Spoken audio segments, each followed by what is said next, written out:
any plant like this takes many hours to start up from cold. But the great thing about this plant is it's never stopping. It's always running. Okay? So you're making fertilizer. So the fuel is being turned into hydrogen. And then the question is, does the hydrogen go to the turbine to make electricity, or does the hydrogen go to the Haber-Bosch process and go make nitrogen fertilizer? Right? And that's where the allocation can vary. It can't vary completely. You can't shut off the turbine completely or shut off the fertilizer completely, but you can vary them substantially. And the details of this are all in the application. Isn't that right, Marisa? But so that switch doesn't take a few hours? No.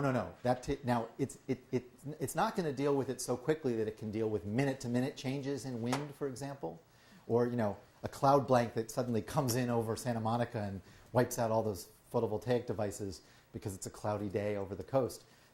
You can't do that on minute-to-minute basis. But in fact, there's another time scale of wind and solar that's incredibly important, which is longer than a minute, but shorter than a few hours.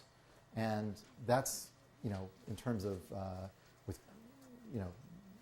very, very important in terms of ultimately supplying enough power to the grid, where you know that it's going to be a relatively calm day, all those windmills are not going to run, and you need to ramp something up to replace that power generation.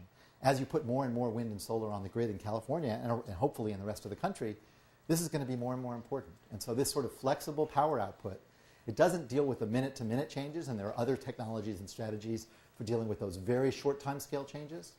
But on the slightly longer time scales, this is a critical component.